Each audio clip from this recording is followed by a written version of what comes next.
Assalamualaikum warahmatullahi wabarakatuh. Kembali berjumpa di pembelajaran Microsoft Excel. Di video kelima ini kita akan membahas bagaimana kita bisa bekerja antar sheet.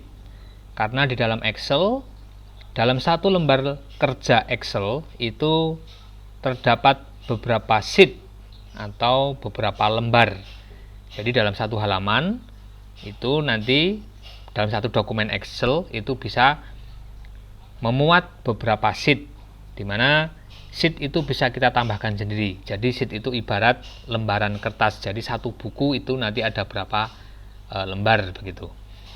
Tetapi Excel juga bisa bekerja nanti antar Excel yang lain, sehingga sangat kompatibel dengan antar dokumen Excel atau antar sheet dalam satu dokumen tersebut.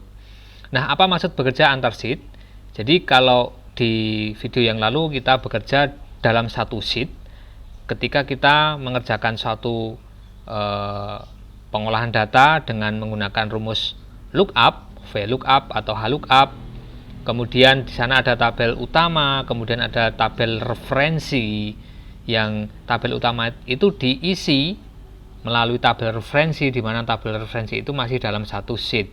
Nah, saat ini fungsi yang akan kita gunakan tetap menggunakan fungsi lookup, dan nanti akan ada fungsi lookup tambahannya, yaitu dengan no limit pada tabel array. Kalau minggu lalu tabel array-nya kita batasi dari sel sekian sampai sel sekian.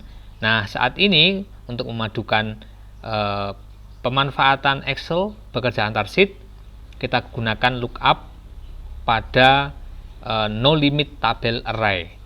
Baik, untuk lebih jelasnya silahkan diaktifkan terlebih dahulu aplikasi dari Microsoft Excel. Silahkan mau menggunakan versi berapapun silahkan. Oke, kita nyalakan. Nah, yang pertama silahkan Anda buat satu tabel utama di sini. Namanya adalah tabel utama, begitu aja, dengan judul tabel yang akan diisi. Ini tabel utama ya. Dan tabel ini sudah kita buat di pertemuan minggu lalu atau di video sebelumnya. Ini yang sheet 1, silahkan dibuat, di pause dulu videonya baru Anda buat. Kemudian di sheet kedua kita buat tabel yang baru juga seperti ini.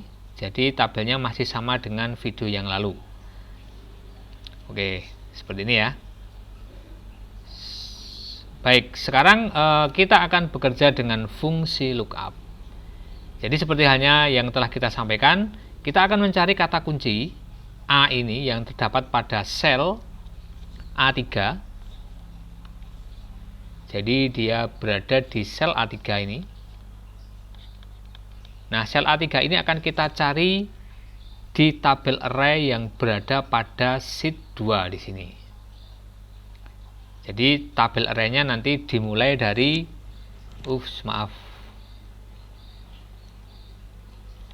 dimulai dari sel A3.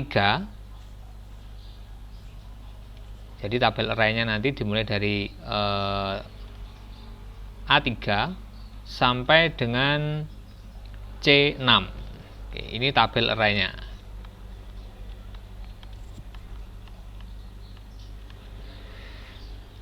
Baik, kita langsung masukkan rumusnya kembali ke sheet 1. Kita klik di sel B3 dan kita ketikkan rumus VLOOKUP. Mengapa pakai VLOOKUP? Karena yang dicari itu letaknya, arahnya adalah vertikal, sehingga menggunakan V. Kemudian siapa yang dicari? Adalah sel A3 di sini. Biar nanti tidak berpindah tempat barisnya, tidak bertambah kolomnya, maka kita beri nilai absolut dengan tekan tombol F4, sehingga akan muncul seperti ini. Kemudian titik koma atau mungkin barangkali koma. Tabel array kita ke sheet kedua, dan kita blok tabel array-nya, yaitu dari A3 sampai dengan C6. Kemudian di bagian atas ini di bagian formula bar. Di tabel array-nya di B3 sampai C6 kita blok begitu. Lalu tekan tombol F4 untuk memberikan nilai absolut. Nah, sehingga otomatis kita diarahkan ke sheet 1 lagi.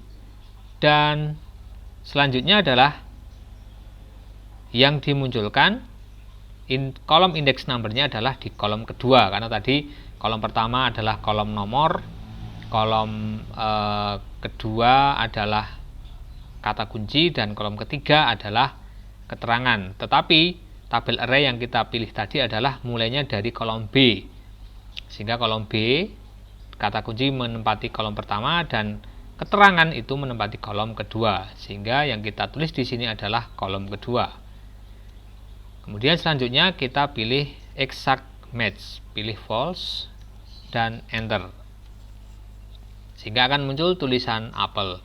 Kita cek satu persatu.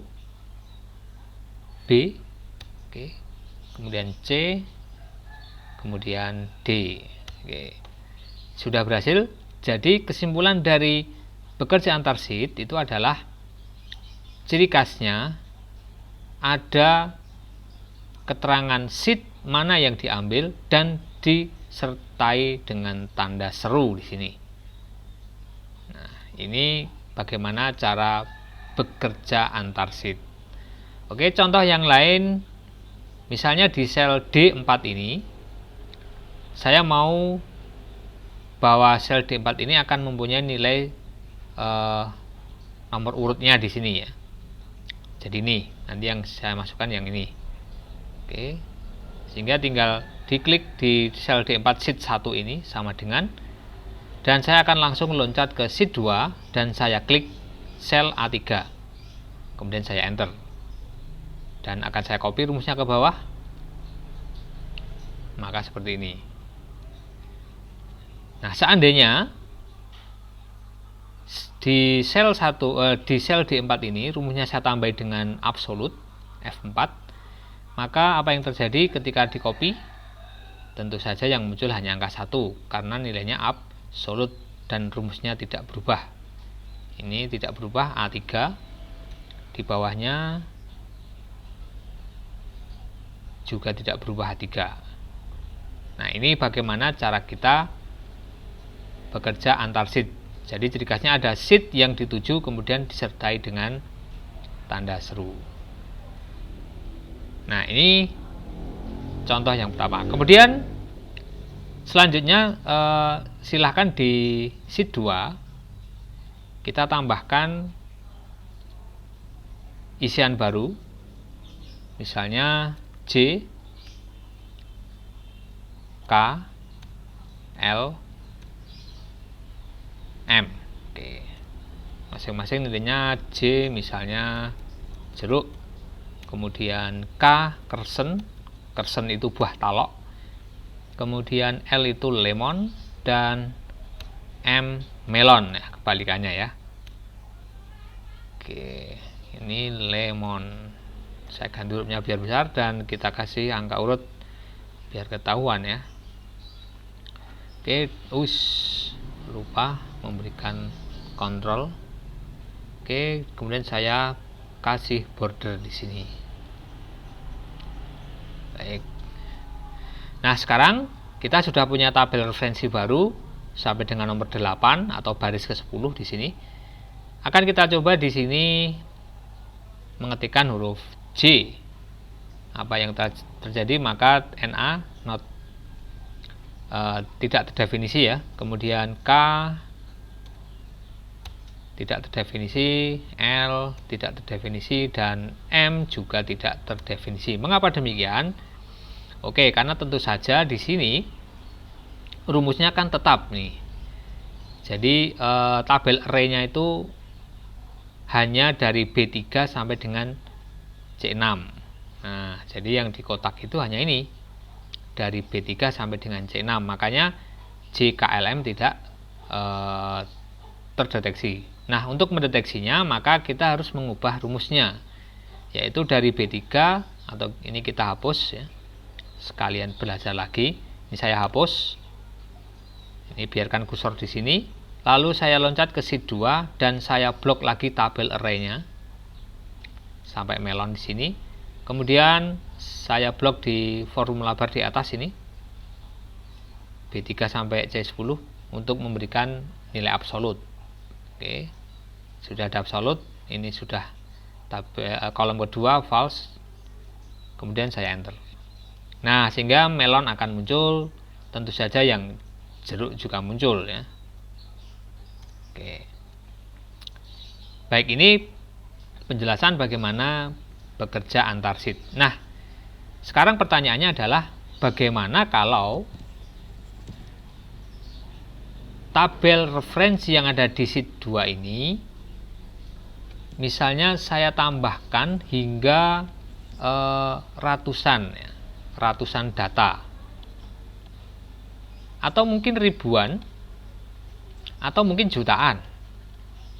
Nah, apakah kita juga harus merubah setiap perubahan yang ada di tabel referensi, merubah rumus seperti ini? Apakah harus dengan manual seperti itu?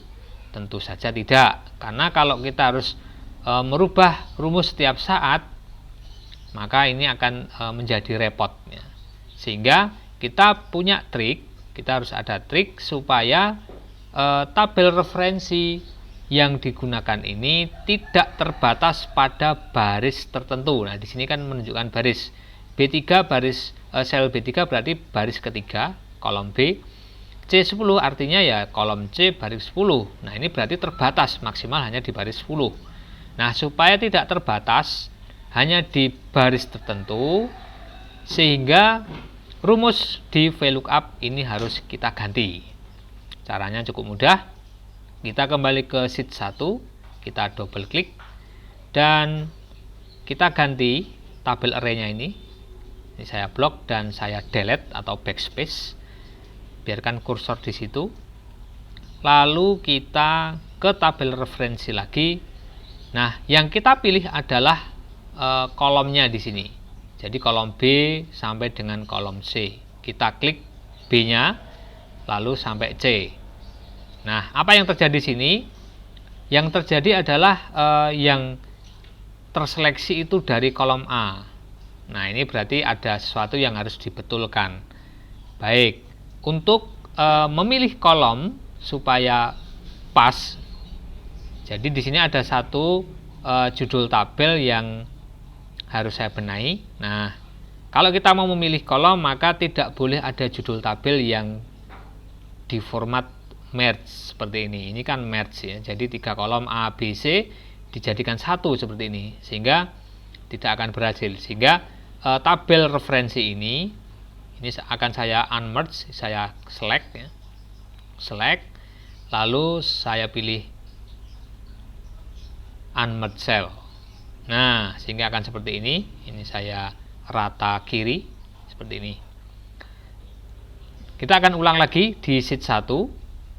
Saya klik di B3 ini, double klik, lalu di tabel array ini saya hapus, saya ganti. Kemudian saya loncat ke sheet 2, kemudian saya pilih, saya blok.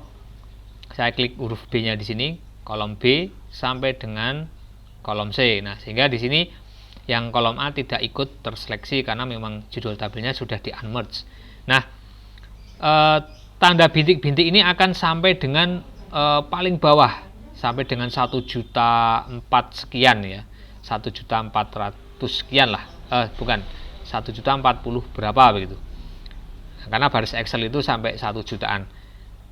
Oke, kemudian seperti biasa di tabel array ini kita blok saja B sama C-nya. Nah, di sini sudah tidak ada keterangan barisnya. Kemudian biar tidak bergeser, seperti biasa kita kasih nilai absolut dengan F4. Nah, setelah ini selesai. Kolomnya tetap kolom 2 ya, di sini. False dan kita enter. Nah, sekarang di sheet 1 akan kita buktikan. Misalnya di baris ke-11 di sini akan saya tambahkan N. N, kemudian saya kasih nangka. Nangka. Kemudian saya akan cek di sheet 1. Saya ketik huruf N di sini. Nangka. Oke. Saya akan acak di bawah misalnya S ya. S itu kira-kira apa ya? Oh, sirsat ya. Sirsat. Sirsat. Akan saya cek di sheet 1. Saya ketikkan huruf S di sini. Enter. Nah, sirsat. Sehingga walaupun di sheet 2 itu akan ada penambahan data berapapun sampai nanti bawah itu akan sudah terbaca oleh rumus karena kita tidak membatasi tabel array-nya pada baris tertentu di sini ya. Jadi ini hanya kolom B dan C saja. Nah, ini maksud dari fungsi lookup pengembangan seperti ini. Oke, selanjutnya ini akan kita berikan satu latihan soal. Nanti silahkan dikerjakan ya pelan-pelan. Nah, untuk latihan soalnya silahkan di sheet 3 di slide ini silahkan dibuat form seperti ini.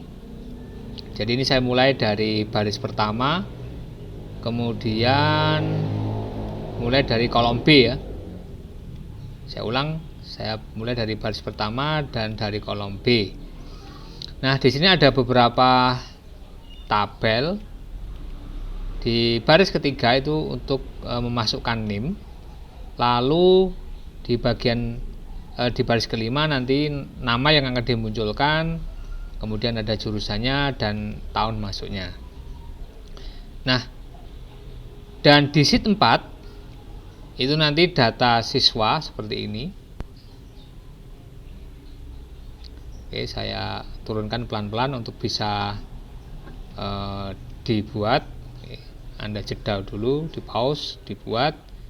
Ini 1 sampai 21, lalu sampai dengan 40 ya. Oke. Jadi ini tabelnya seperti ini. Oke. Nah, di sheet 3 yang akan kita masukkan adalah NIM-nya. Jadi nanti NIM-nya itu dimulai dari 10 ya. NIM dari 10 sampai 40 biar nanti kita mudah untuk melakukan pengecekan ya. Jadi nanti yang akan kita isi di kolom masukkan NIM itu adalah NIM-nya. Nah, nanti setelah kita menginputkan NIM, kemudian nama, jurusan, tahun masuk itu akan muncul. Misalnya NIM 10, maka nanti harus yang muncul di sini adalah nama Agung, kemudian jurusannya adalah RMIK dan tahun masuknya 2018. Nah, sehingga nanti ketika saya ngetik 10, maka di sini akan muncul nama Agung. Kemudian jurusannya adalah RMIK dan tahun masuknya 2018. Dan nanti untuk NIM-NIM yang lain ya. Jadi kita hanya akan memasukkan NIM saja di sini dan yang keterangannya akan muncul di bawahnya. Nah, sehingga yang perlu dituliskan rumus itu adalah di sel C5 ini ada rumusnya, kemudian sel C6 dan sel C7. Nah, ini rumus yang harus dimasukkan di sini. Caranya sama dengan latihan yang sebelumnya. Ini hanya beda tampilan saja. Kalau di sini bersebelahan, yang dicari adalah S-nya. Kalau yang di sini adalah yang dicari NIM-nya ya. NIM-nya. Dan rumusnya caranya sama. Kemudian untuk tabel array-nya nanti langsung saja menggunakan tabel array yang no limit ya. Artinya yang dipilih adalah barisnya langsung, kolomnya langsung dari kolom B sampai dengan kolom E seperti itu.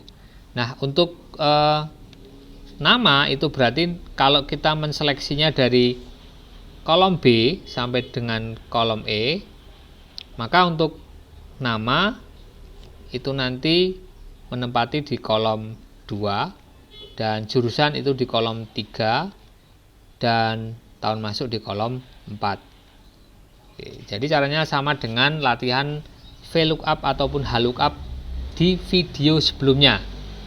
Hanya saja untuk saat ini kita bekerja antar sheet, sehingga kita harus loncat sheet.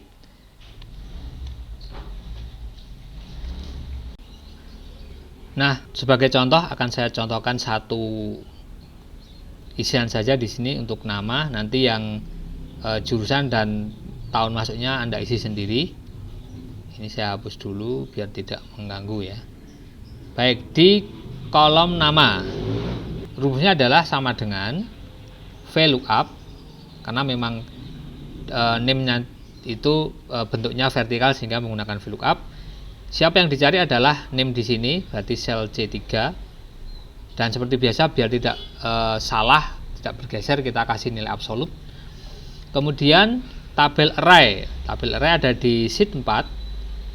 Yang dipilih adalah kolomnya ya. Jadi dari kolom B yang berisi dengan name, kemudian kolom C sampai dengan kolom E. Baik, lalu di bagian atas ini saya blok dan saya kasih absolut dengan tombol F4. Kemudian kolom index numbernya untuk nama tadi di kolom kedua. Kemudian pilih yang exact match ya, jadi yang false. Kemudian saya tutup kurung dan enter. Nah, sehingga ini Agung. Kita coba yang nomor NIM 40 apakah sudah muncul. Kita cek di sheet 4, absen 40, NIM 40. Oke, dia. Kemudian kita cek 49, namanya Reni. Oke. Nah, ini contoh. Nanti silahkan yang jurusan dan tahun masuk dikerjakan sendiri.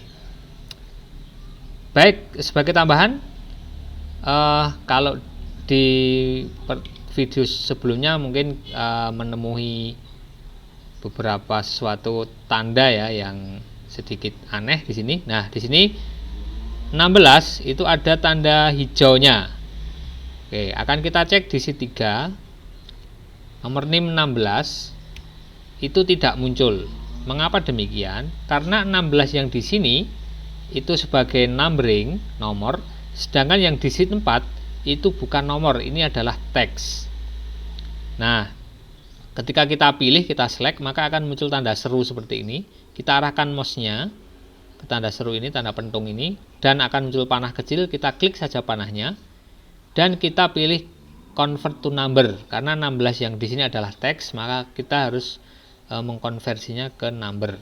Klik number dan kita lihat di sheet 3 dan sudah muncul nama Nur Salim sesuai dengan namanya di sini. Nah, untuk kolom jurusan dan kolom tahun masuk silahkan dikerjakan. Caranya sama, hanya beda pada kolom indeks, kolom number ya, kolom indeks numbernya yang berbeda. Baik, selamat belajar, semoga paham. Kalau belum paham ya diulang-ulang lagi videonya, tutorialnya. Sekali lagi semoga bermanfaat. Sampai berjumpa di pembelajaran selanjutnya. Assalamualaikum warahmatullahi wabarakatuh.